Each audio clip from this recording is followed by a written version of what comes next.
Hi friends, this is your pal Scott, and today we are going to talk about we're going to talk about a brand new movie that just came out. We're going to talk about American politics. We're going to talk about we're going to talk about American politics.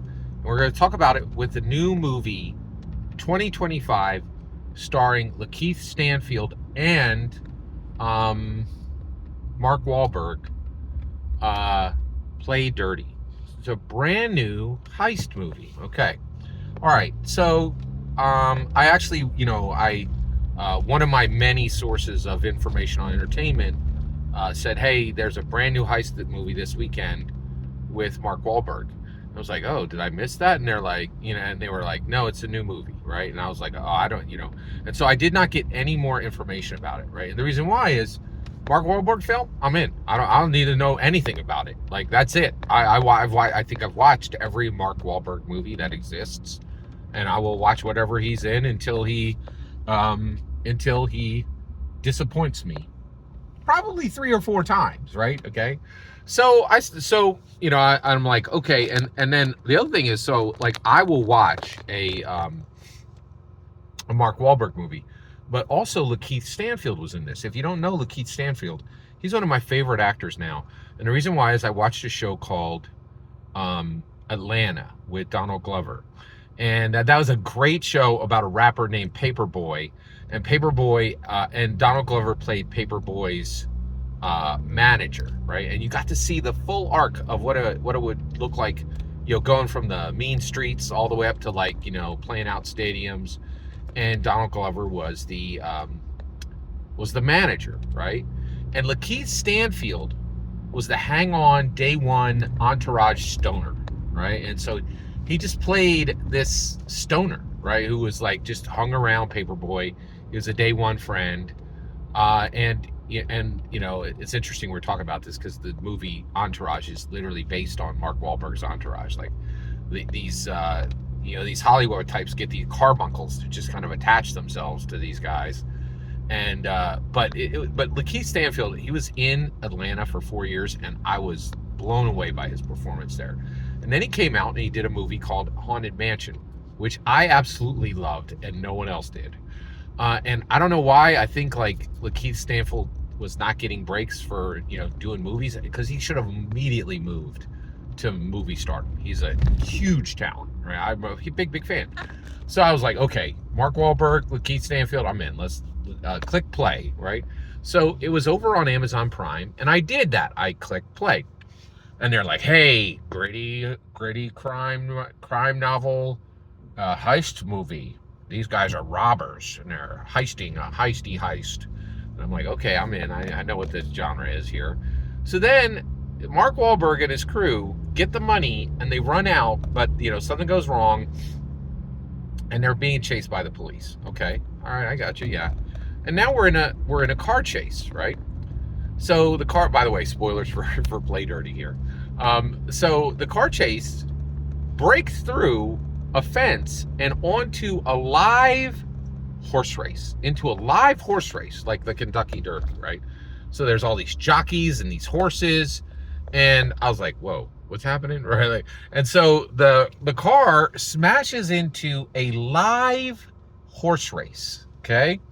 And I was like, whoa, wait a second, what's happening here? Immediately I was worried, right? And then exactly what I expected to happen happened. The car rammed into one of the horses. And I was like, what? Did that car just hit that horse? Right? And so you're like, well, wait, Scott, it's not really a problem. Hey, it's not a problem. I'm sure they'll have the thing at the end that says that no animals were harmed in this. I'm sure it was CGI. I totally agree. I'm sure it was CGI. I don't care. Here's why. I was like, oh, okay. Bye. I'm done with this movie. Click end. I don't know anything about the rest of this movie, right? I did not watch any further. I was like, that was a vehicle that hit a car. That was a car that hit a horse. This movie is done. I'm not going to watch any more of this. Now, why would I not watch any more of this? Because I was like, because in my mind I was like, this isn't an American movie. This is an international film, right? This is made outside the United States of America. Some rich dude in some country other than America, was like, oh, hey, come on over, we'll pay you we'll pay you 3 times your rate. You can make this, scrub bad film. You're like, well, wait a second, Scott. Not all international movies are bad. They're not bad compared to other international movies, but compared to American movies. And so I have a long list of American movies I can watch. I'm not going to go watch an international movie until I go through my American. And the reason why is the worst American movies are usually better than any international film, right? Like, it's just, I don't know, Scott. Take a look at some box office sometime, okay? This is not just me saying this. This is like a very real thing, right? So, like, yeah. Okay. So I was like, oh, this is just some scrub international film. I don't need to waste another minute on this, right? So then I was out and about with a friend, and we were at his house, and this came up on the the thumbnail comes up, and I was like, oh, hey, let me tell you this story. So I tell this story. I was like, so I jetted out. I'm not watching another minute of that. And the guy's like, I don't know, man. That don't look like an international film to me. Look at the 2 guys. Like, usually when there's an international film, one of the people will be from that nation, and they'll use the American star to bring up the other talent. And I was like, well, nah. And he's like, well, what did the Google say? And I was like, I didn't Google nothing, right? I don't need to Google nothing. This is an international film. I don't need to check, right? And he's like, I think you're wrong, right? So he did. He Googled it. And guess what? I was wrong. 100% wrong. It's not an international film. And I was like, wait a second. If this is not an international film, how on earth did they get an American director that does not understand you cannot harm animals in any Hollywood movie today? You cannot do it. Next Saw movie, you could chop up 20 humans in a row and do it in innovative ways. In that same movie, you could not show someone kick a dog in the ribs. You could show intense, gross, high definition murder of 20 human beings in a row, and they could be men and women, right? Would not matter. America's like, eat it up with a spoon. I'm here for it, right? But you cannot, in an American film, you can't even kick a dog in the ribs, right? Nor should you, right? I don't. And actually, this is not me saying whether this is right or wrong. This is just a plain hard fact, right? Like, actually, not even plain hard fact. This is just my opinion. But to me, this is a concrete reality. Concrete reality, right? Now you're like, wait a second, Scott. Why do you believe this? It's already set. This is already set. Okay, where did we learn this? Guardians of the Galaxy 3, right? Rocket Raccoon came from a lab where a supervillain was torturing him and other animals. They literally did a study, and they said that they thought that animal cruelty in that movie probably cost, it didn't break $1 billion, and they think it probably cost that movie 250 to maybe as much as $750 million. And if it had been left out of the film, would have done much, much better, right? And if you watch television today, there is absolutely no depiction of harm of animals anywhere in American theater, right? I was like, there's no way, right? But the guy proved me wrong. And I was like, okay, so who directed this? And he goes, Shane Black. And I was like, what? All right, so who is Shane Black? Shane Black is an old white man. He is, so essentially, he's a 63-year-old bog standard American, okay? And he directed the Lethal Weapon trilogy. Or actually, he directed Lethal Weapon 1 and Lethal Weapon 2. I think maybe there was a different director on Lethal Weapon 3. But he is a extremely famous, extremely effective action movie director, right? So I was like, whoa, I am shocked that he would not have known to not do this, right? Because I immediately turned the movie off. And the reason why was, I was like, you'd have to be an international person to do this, because in other countries there are other proclivities, right? Like, they don't have the same hangups we do. They have different hangups, right? So I thought this had to be made by a non-American director, right? I was wrong, right? It was made by Shane Black. And I'm like, how could this possibly have been made? I don't understand. Okay, they clearly spent $100 million on this movie. Now, how do I know they spent $100 million on this movie? Shane Black ain't cheap. Mark Wahlberg ain't cheap. LaKeith Stanfield gets his bag, right? There's no way this was made for less than $100 million, in my opinion, right? So Like, it's just Mark Wahlberg being in it. That movie's going to cost $100 million in my opinion. I could be wrong there, but I'm like, so wait, how did you make $100 million movie, and how did you not have the craft services guy come up and say, hey, you know where you have that car driving into that horse? Yeah, you need to not do that. And Shane Black would be like, dude, you're at craft services. Didn't you serve me, a breakfast burrito this morning? And he'd be like, yes, sir, I did.